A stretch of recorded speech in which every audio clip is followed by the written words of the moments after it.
क्या पढ़ रहे हैं अपन? टेंस। क्लियर? टेंस पढ़ रहे हैं। टेंस का मतलब क्या होता है? काल। टेंस का मतलब क्या होता है? काल या समय। Very good. काल या समय। टेंस अपन पढ़ रहे हैं इंग्लिश में। इंग्लिश में अपने को समझना है कि टेंस क्या होते हैं, टेंस में क्या क्या विषय वस्तु पढ़नी है। टेंस से सबसे मुख्य फायदा ये होगा कि आप इंग्लिश पढ़ना सीख सकोगे, इंग्लिश बोलना सीख सकोगे, ठीक है, इंग्लिश लिखना भी सीख सकोगे। प्रत्येक एग्जाम में टेंस का प्रयोग होता ही होता है। टेंस के क्वेश्चन आते ही आते हैं, चाहे आप एकेडमिक लेवल में हो, चाहे ग्रेजुएशन में हो, चाहे आप कंपटीशन के लेवल में, ठीक है। तो देखो टेंस का अर्थ क्या हो गया? काल या समय। लेकिन समय को टाइम भी कहते हैं। समय को टाइम कहते हैं, जानते हो आप, ठीक है। लेकिन टेंस को टाइम नहीं कह सकते, ये ध्यान रखने योग्य बात है। टेंस एक ग्रामेटिकल पॉइंट है और टाइम एक जनरल टॉपिक है, ठीक है। तो टेंस को टाइम कभी भी नहीं कह सकते, टेंस को काल या समय कह सकते हैं। तो देखो टेंस 3 प्रकार के होते हैं। कितने प्रकार के होते हैं? 3। पहला present, PRESENT, present tense. Clear? Number 2 past tense, ठीक है। नंबर 3 कौन सा है? इतना तो सब जानते हैं, ठीक है भाई। ये तो नॉर्मल चीज है, अपन छोटे से स्टार्टिंग से ही पढ़ने लग जाते हैं टेंस, लेकिन इसको बहुत ही आसान तरीके से अपन सीखेंगे और सभी को समझ में आएगा, ठीक है। तो देखो present tense, past tense, future tense, 3 tense हो गए। प्रेजेंट टेंस का अर्थ होता है वर्तमान काल। क्या अर्थ होता है? वर्तमान काल। क्लियर हो गया? कोई दिक्कत नहीं। पास्ट टेंस का अर्थ होता है भूतकाल और फ्यूचर टेंस का अर्थ होता है भविष्यकाल। क्लियर हो गया इतनी बात? Yes sir. वर्तमान, जो वर्तमान परिस्थिति में चल रहा है अपनी आंखों के सामने, उसे वर्तमान। जो अपने से पहले बीत चुका है, जो आज से, अब से, इस क्षण से पूर्व में जो बीत चुका है, वो सब भूतकाल। और जो इस क्षण के बाद में, वर्तमान स्थिति के बाद में जो आएगा, भविष्यकाल, फ्यूचर टेंस कहेंगे। क्लियर हो गया इतनी बात? कोई दिक्कत नहीं है। अब देखो प्रत्येक टेंस को 4 भागों में डिवाइड करेंगे। कितने भागों में रहे? 4 में। पहला प्रकार होगा कौन सा? Simple tense. Clear? Simple tense. Number 2 पे कौन सा आएगा रे? कौन सा आएगा? Continuous, CONTINUOUS।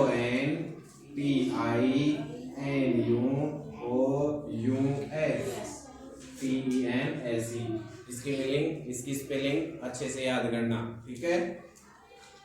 इसका क्वेश्चन अक्सर कोई भी पूछ लेता है, भाई देख देख इसको इंग्लिश आती है नहीं आती है, तो वो डायरेक्ट कंटिन्यूअस की स्पेलिंग पूछता है, एग्जाम में भी आ सकती है। Number 3 perfect tense. Clear? Number 4 पे क्या कह रहे हैं? Perfect continuous tense. मतलब ये परफेक्ट और ये कंटिन्यूअस, तो इन दोनों को मिलाकर ही ये बना है PCT, परफेक्ट कंटिन्यूअस टेंस। कोई दिक्कत है इसमें?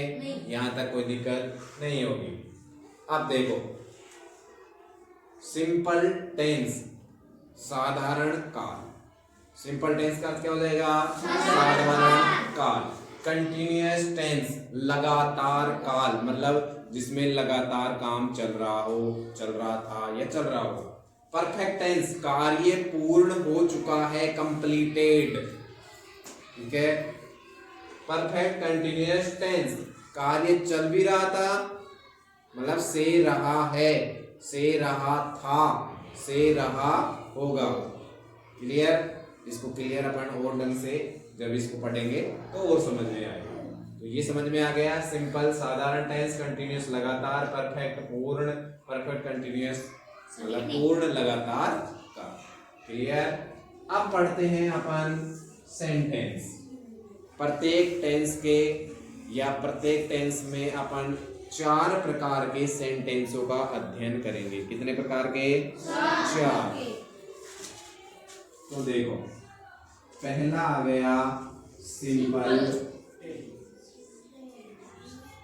सेंटेंस। ठीक है। Number 2 negative. कौन सा ट्यू? Negative sentence. Number 3 interrogative.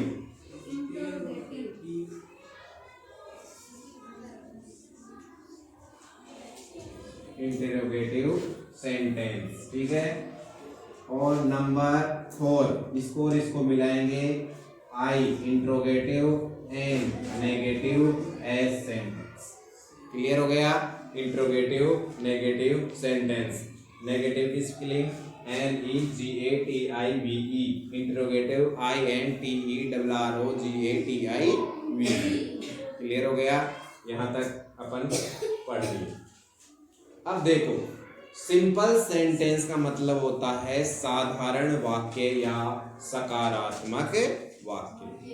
Negative sentence का अर्थ होता है नकारात्मक वाक्य। क्लियर हो गया? लिख सकते हैं। इंट्रोगेटिव सेंटेंस का अर्थ होगा प्रश्नवाचक वाक्य। इंट्रोगेटिव नेगेटिव सेंटेंस का अर्थ होगा प्रश्नवाचक नकारात्मक वाक्य। क्लियर हो गया? यहाँ तक कोई आपत्ति, कोई दिक्कत? ठीक है। यहाँ पर देखो, यहाँ पर अपन टेंस के कितने प्रकार पढ़े रहे? 4 प्रकार। किसके प्रकार पढ़े थे? प्रत्येक टेंस के। किसके प्रकार? प्रत्येक टेंस के प्रकार पढ़े थे अपन। क्लियर? कोई दिक्कत नहीं। तो ये प्रत्येक टेंस में चलेगा, मतलब प्रेजेंट के साथ भी आएगा, पास्ट के साथ भी आएगा और फ्यूचर के साथ भी आएगा। तो present simple tense, present continuous tense, present perfect tense, present perfect continuous tense. ठीक है। इसके बाद में past simple tense, past continuous tense, past perfect tense, past perfect continuous tense. Clear? फिर future simple tense, future continuous tense, future perfect tense, future perfect continuous tense. इसको अलग से copy में आपको अलग अलग लिख लेना है। क्लियर? इनके साथ में इतना पढ़ने समझ लिया। एक बार इसको और समझो। Simple sentence. सिंपल सेंटेंस मतलब साधारण वाक्य जिसमें नहीं का प्रयोग भी नहीं होता और प्रश्नवाचक वाक्य का मतलब प्रश्नवाचक शब्द का भी प्रयोग नहीं होता। तो कैसे आएगा? जैसे राम जयपुर जाता है, सीता खाना खाती है, गीता गाना गाती है। ये सब वाक्य किस में आएंगे? साधारण वाक्य में। इसके बाद में नकारात्मक, कौन सा वाक्य आ गया? नकारात्मक। इंग्लिश में negative sentence. Clear? Negative sentence में क्या होगा? नहीं का प्रयोग हो जाएगा। तो राम खाना नहीं खाता है, राम खाना नहीं खाता। सीता गाना नहीं गाती, रोहन पढ़ता नहीं है। ठीक है। ये सब चीजें किस में आ गई रहे? नकारात्मक। अब आ गया प्रश्नवाचक वाक्य। क्या कमलेश पढ़ता है? क्या वाक्य आ गया? क्या कमलेश पढ़ता है? क्या हितेश सोता है? क्या हितेश सोता है? ठीक है। क्या जितेंद्र गाना गाता है? ये सब चीजें किस में आ गई? प्रश्नवाचक वाक्य में। क्लियर? अब आ गया प्रश्नवाचक नकारात्मक। क्या राजू नहीं पढ़ता है? क्या राजू नहीं खेलता है? तो इस प्रकार के वाक्य इंट्रोगेटिव नेगेटिव में आएंगे। मतलब प्रश्न भी पूछ लिया जाएगा और नहीं भी कर दिया जाएगा, मना भी कर दिया जाएगा। आमतौर पर सेंटेंस साधारण रूप में 4 प्रकार के होते हैं और बाकी और भी प्रकार होते हैं, जैसे इंपेरेटिव अर्थार्थक वाक्य, ऑप्टेटिव, एक्सक्लेमेटरी, ये सब किसमें आते हैं? सेंटेंस के प्रकार आते हैं। लेकिन अभी फिलहाल अपन इन 4 ही वाक्यों का अध्ययन करेंगे। क्लियर हो गया इतनी बार? कोई दिक्कत नहीं है। तो देखो, इसके बाद में अपन पढ़ेंगे इसके बाद में अपन प्रेजेंट सिंपल टेंस का अध्ययन प्रारंभ करते हैं। इसका प्रारंभ करेंगे प्रेजेंट सिंपल टेंस। प्रेजेंट का अर्थ क्या होता है? अरे प्रेजेंट का अर्थ क्या होता है बताओ? प्रेजेंट का वर्तमान। क्या होता है? वर्तमान। और सिंपल का अर्थ क्या होता है? साधारण। क्या होता है? साधारण। तो देखो, प्रेजेंट सिंपल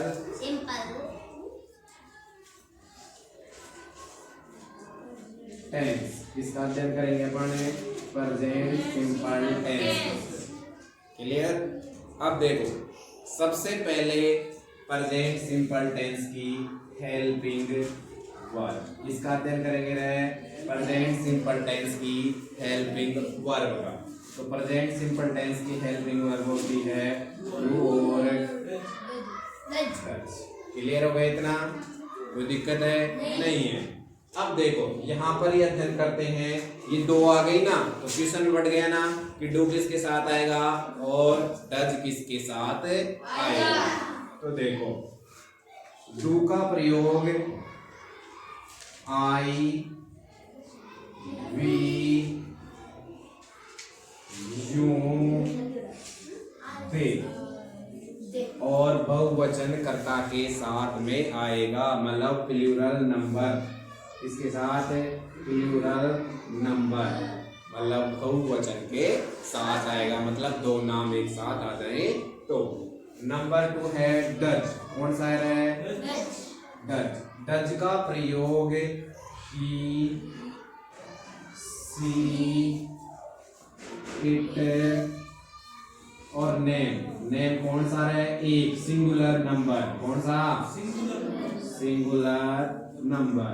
यहाँ पर कौन सा नेम था? Plural number. क्लियर हो गया? कोई दिक्कत है यहाँ तक? नहीं है। ठीक है, यहाँ इनके साथ में डू लगाना है, इनके साथ में डज लगाना है। सही बात। अब देखो, सभी टेंसों से सबसे हार्ड प्रेजेंट सिंपल टेंस ही पड़ता है और अधिकतर विद्यार्थी यहाँ पर ही अपना दम तोड़ देते हैं। क्यों? क्योंकि इसमें थोड़ा सा क्रिटिकल पड़ता है, बाकी आगे इतना हार्ड नहीं है, लेकिन स्टार्टिंग में थोड़ा सा हार्ड लगता है ना, तो क्या करते हैं विद्यार्थी उस टॉपिक को, मतलब टेंस के नाम के टॉपिक को ही छोड़ देते हैं और उनको इंग्लिश जिंदगी भर के लिए क्या लगने लग जाती है? कठिन लगने लग जाती है, हार्ड लगने लग जाती है। अब इसको थोड़ा सा ध्यान से पढ़ने की जरूरत है और एक विशेष नियम यहाँ पर आएगा जो ही थोड़ा सा क्रिटिकल, जिसको समझते हैं सब, वो है विशेष नियम। इसको क्लियर अच्छे से समझ लोगे तो तुम इस टेंस को भी आराम से क्लियर कर लोगे। तो ये है विशेष नियम। ठीक है, तो अब देखो विशेष नियम क्या है? प्रेजेंट सिंपल के, प्रेजेंट सिंपल टेंस के साधारण, प्रेजेंट सिंपल टेंस के साधारण वाक्य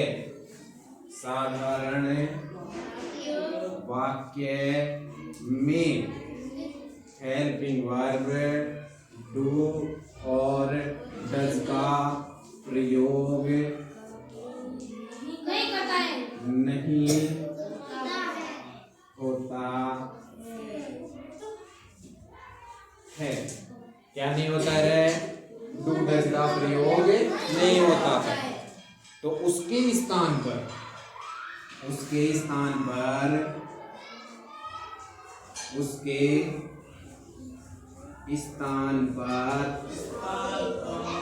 helping verb sorry main verb में उसके स्थान पर मेन वर्ब में एस या ईएस का प्रयोग होता है। इसका प्रयोग होता है एस या ईएस का प्रयोग। अब क्वेश्चन क्या होगा देखो ढंग से समझो। प्रेजेंट सिंपल टेंस के साधारण मतलब है सिंपल सेंटेंस में, ठीक है, किसका प्रयोग नहीं होगा? हेल्पिंग वर्ब डू और डज का प्रयोग नहीं होगा। फिर उसके स्थान पर क्या होगा भाई?